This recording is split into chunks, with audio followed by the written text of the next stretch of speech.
차길령의 성공하는 자녀교육법. 어찌하여 형제의 눈 속에 있는 티는 보고 내 눈 속에 있는 들보는 깨닫지 못하느냐. 극동방송 가족 여러분, 한 주간도 평안하셨습니까? 성공하는 자녀교육법의 차길령입니다. 마태복음 7장 4절 말씀을 읽어드리면서 시작했는데요. 아마 대부분의 사람들이 참 불편하게 생각하는 말씀 중 하나가 아닌가 생각이 듭니다.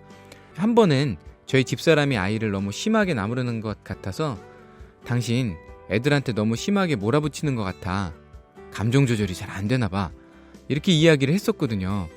그랬더니 1초도 머뭇거림이 없이 저에게 하는 말이 당신은 더하거든? 제가 성공하는 자녀교육법을 지금 7년 넘게 진행을 하고 있는데도 집사람이 저런 공격적인 대답을 들으니까 확 치밀어 오르는 게 방송에서 배운 대로 참 이론대로는 안 되더라고요. 자, 차길령의 성공하는 자녀교육법. 좋은 남편, 좋은 아내, 지혜로운 부모가 된다는 것, 쉬운 일이 아님을 알기에 이 방송을 통해 또 한번 우리 자신을 되돌아보며 우리 눈 속의 들보를 발견하고 빼내어 버리길 소망하면서 오늘 또 시작해 보도록 하겠습니다. 자, 오늘도요, 한국기록경영연구소 대표이자 기록관리 디자이너 이찬영 대표님과 함께 하도록 하겠습니다. 대표님 어서 오세요. 네, 안녕하세요. 네, 지난주에 이제 우리가 별로 대수롭지 않게 생각했던 기록, 하지만 역사를 바꿀 수도 있는 아주 중요한 부분이 될 수도 있다는 기록에 대해서 이야기를 나눠봤는데요. 이제 기록이라고 하면 거창하게 느껴질 수도 있지만 뭐 전화번호를 적는 것, 뭐 이런 것도 사실은 기록인 거죠? 네, 그렇죠. 예, 일반적으로 우리가 이제 단편적인 일상적인 기록을 메모라고 많이 부르잖아요. 네. 예, 기록이라고 하면 뭐 좀 더 막 무거운 그런 느낌이 드는데 기록은 그런 메모로부터 해서 뭐 일기, 독서록, 노트 필기, 뭐 스케줄링, 할 일 관리 등의 기록, 그런 자기 성장을 위한 모든 기록, 그리고 또 뭐 공적인 기록, 그런 것들을 다 포괄한 개념이라고 볼 수 있습니다. 일단 요즘 아이들이 쓰기를 좀 싫어하는 것 같아요. 네.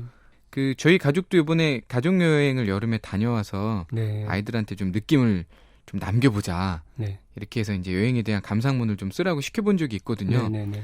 아이들이 이제 질색 팔색을 하더라고요. 예, 예, 그렇죠. 네, 그냥 뭐 카톡으로 보내면 안 되냐고 네, 막 네. 흥분을 해가지고 애들이 막 손으로 꼭 써야 되냐고 막 반발을 하더라고요. 예, 예. 억지로 시켜야 되나요? 이거 어떻게 해야 돼요? 사실은 근데 글쓰기 자체가 중요한 것이지 너무 뭐 손글쓰기에 집착할 필요는 없다고 보고요. 네. 키보드로도 이렇게 뭐 쓰겠다고 하는 게 그게 어디예요. 그래서 대표님 같은 경우는 아이에게 얼른 그렇게 하라고 하는 게 맞을 것 같고요. 네, 다른 것들도 그렇지만 아이들이 글쓰기에 부담 갖지 않고 자연스럽게 습관이 될 수 있도록 하는 게 좋을 것 같습니다. 그래서 제가 한 가지 좀 팁을 드리면, 예를 들면 책을 읽고 난 후에 독후감을 꼭 쓸 수 있도록 습관화하면 좋은데요. 많은 양을 요구하는 게 아니라 한두 문장으로 요약해 보도록. 독후감을 한두 문장으로 써요? 네네, 충분하거든요. 왜냐하면 사실 책의 저자도요, 네. 최초에 한두 개의 그 주제문, 그걸로부터 책을 쓰기 시작해서 책 한 권을 만들어낸다고 그렇게 얘기를 해요. 네, 그렇군요. 예, 그러니까 역으로 다시 그 한두 문장의 주제문을 뽑아내면 사실은 굉장히 소화력이 좋은 거죠. 그래서 이제 그렇게 한 후에 왜 그런 결론을 도출했는지 설명하게 하는 거예요. 그러면 이제 짧은 시간에 책 한 권을 자기 언어로 소화해서 얘기하게 되는 거죠. 이게 이제 아주 뭐 좋은 살아있는 학습법이라고 생각하고요. 중요한 거는 그럴 때 구체적으로 아이에게 좀 칭찬을 해주면 좋을 것 같아요. 그냥 막연히 너 요약 잘했다고 하지 마시고, 이런 중요한 점을 어떻게 이렇게 잘 뽑아서 잘 요약해서 네가 이렇게 설명을 해줘서 엄마가 덕분에 책의 내용을 잘 이해할 수 있었다, 뭐 이런 식으로 자세하게 좀 구체적으로 하면은 이제 신이 나서 아이가 더 열심히 책을 읽고 그 책에서 말하고자 하는 바가 무엇일지 한 문장으로 뽑아낼 수 있도록 그렇게 할 수 있을 것 같아요. 그런 훈련이 실제적으로 좀 글쓰기에도 많이 도움이 된다고 생각합니다. 우리나라의 이제 청소년들의 독서량, 그리고 네. 이제 또 어떤 책을 읽느냐가 이제 미국이나 영국의 경우와 많이 다르다, 그런 얘기를 네네. 들었었어요. 네. 이제 그런 것도 기록과 관계가 있는 통계인가요? 네, 사실 우리나라 학생들이 이제 초등학생 때까지 책을 많이 읽죠. 그런데 네. 이제 중학생이 되면서부터 일반 서적과는 담을 쌓고 전문 서적에 입문하게 되는데, 그 전문 서적이라는 게 다른 게 아니라 참고서, 입시에 관계된 뭐 여러 가지 참고서, 네. 예, 그런데 도움이 되는 책만 있는 거죠. 그런데 선진국의 청소년 베스트셀러들을 보면은 이렇게 진지한 질문을 던지는 장편 소설들이 순위를 차지하고 있는 걸 볼 수가 있어요. 그거에 반해서 이제 우리나라는 대부분 입시에 포커스를 맞추고 있어서 뭐 학업을 성적을 올리는 그런 지름길을 제시하는 그런 책들이잖아요. 결국 이제 이런 게 어떻게 이 문제가 연결되냐면 요즘 학생들이 좀 어렵고 내용이 복잡한 문장 또는 뭐 추론이 필요한 그런 문장들에 대해서는 독해력이 현저히 떨어져요. 그래서 이런 기초 문서 문해 능력이 OECD 20여 개국과 비교했을 때 우리나라가 19위래요. 거의 최하위 수준인데 다시 말하면 이제 뭐 읽어도 무슨 말인지 잘 모르는 거죠. 그게 책 읽기를 소홀히 한 결과라고 볼 수 있을 것 같습니다. 자녀가 이제 좀 어리다면 이제 일기 쓰기나 네. 독서 감상문 등 쓰는 것을 이제 좀 더 훈련을 하면 좋을 것 같고 네. 그 청소년들은 아무래도 이제 기록의 중요성을 느끼는 게 우리가 학습할 때 그런 뭐 노트 필기, 예. 뭐 개념 정리, 뭐 이런 거 할 때 중요하잖아요. 뭐 오답 정리 이런 거 할 때도 중요하고 그런 이제 그 하여튼 이제 학습에 있어서 뭐 노트 필기는 굉장히 중요한데 필기에도 요령이 있을까요?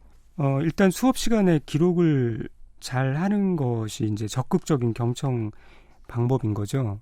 그래서 일단 멍하니 이렇게 바라보고 있는 것보다 수업에 참여하고 뭐 졸음을 방지하고 그런 차원에서 도움이 많이 되고요. 다만 이제 그냥 수업 내용을 그대로 받아 적거나 그런 것들은 좀 비효율적인 방법일 수 있고 오히려 수업 내용을 제대로 흡수하는 데 방해될 수도 있다라고 보고요. 다 쓰려고 하면 이제 또 선생님 설명을 못 듣잖아요. 그래서 이제 선생님의 설명의 요점들을 파악해서 그 요점들을 정리하고 기록하고 그 상관관계들을 파악하고 주요 포인트를 마킹하고 연결하고 핵심은 무엇인지 뭐 그런 것들을 종합적으로 생각하면서 입체적인 필기를 하는 것이 중요하다고 생각합니다. 물론 뭐 그렇게 한들 복습 안 하면 효과가 없죠. 반드시 복습을 좀 해야 구체적인 효과를 얻을 수 있다라고 그렇게 말씀드릴 수 있습니다. 그 우리가 이제 보통 학습한 내용을 그 10분 후부터 잊어먹기 시작한다 그러잖아요. 그래서 1시간이 지나면 이제 56%를 또 하루가 지나면 이제 67%를 이제 잊어버리게 된다고 들었어요. 이 기억력에도 이제 기록이 좋은 도움이 될까요? 네, 바로 말씀하신 부분이 그 에빙하우스의 망각곡선에서 나온 얘기인데요. 이제 이것을 다시 역으로 생각해 보면 주요 시점에 그 망각이 이루어지는 시점에 다시 한번 기억을 회복해주면 다시 툭툭 쳐주면 기억이 이제 장기 기억화한다는 얘기잖아요. 그래서 이제 필기를 수업 시간 끝난 후에 바로 한번 짧은 시간에 스캔하듯 복습하고 저녁에 다시 한번 과목당 한 10분 정도 이렇게 복습해 주는 것만으로도 굉장히 큰 도움이 된다고 생각하고요. 물론 정말 큰 이제 효과를 보려면 시험 전까지 뭐 주간에 한 번, 한 달에 한 번 정도 주기적으로 그간 배운 부분들을 이렇게 한번 좀 리마인드 해주면 도움이 되겠죠. 사실 공부 잘하는 친구들은 친구들 몰래 이런 방법을 쓰고 있는 거죠. 그래서 이제 시험 전에도 뭐 노는 것 같지만 사실은 할 거 다 하고 그리고 또 좋은 결과를 얻는 거죠.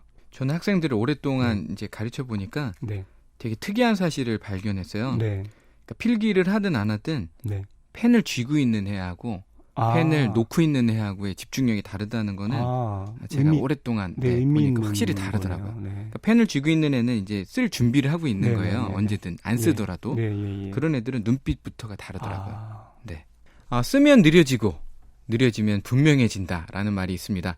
조금 천천히 가더라도 확실하게 목적지에 도착할 수 있다면 오히려 더 빠를 수도 있겠다는 생각이 듭니다. 자, 우리가 놓치고 있었던 부분을 다시 한번 깨닫게 해주신 기록관리 디자이너 이찬영 대표님 너무 감사드리고요. 오늘은 여기서 인사드리고 다음 주에 다시 모시도록 하겠습니다. 안녕하세요. 네, 감사합니다. 안녕히 계세요.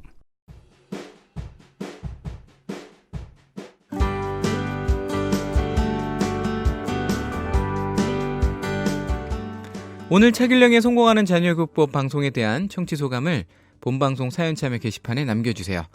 참여해주신 분들 중에 추첨을 통해 이찬영 대표님의 책과 플래너가 함께 묶여있는 플래너라면 스케투처럼을 드립니다. 그리고 2017 대한민국 교육기업 대상 수학교육부문 1위 세븐에듀M에서 온라인 수강권을, 또 내 손 안의 수학문제집, 고등학교 수학 유형 문제집, 어플리케이션 절대유형 엔젤을 제공해드리도록 하겠습니다. 애청자 여러분의 많은 참여 기다리고 있을게요. 본방송은 세븐에듀와 함께하고 있습니다. 지금까지 제작의 박한솔, 작가의 김현영, 저는 책일령이었습니다. 하나님 앞에서 성실한 자기관리가 바로 성공의 지름길입니다. 샬롬.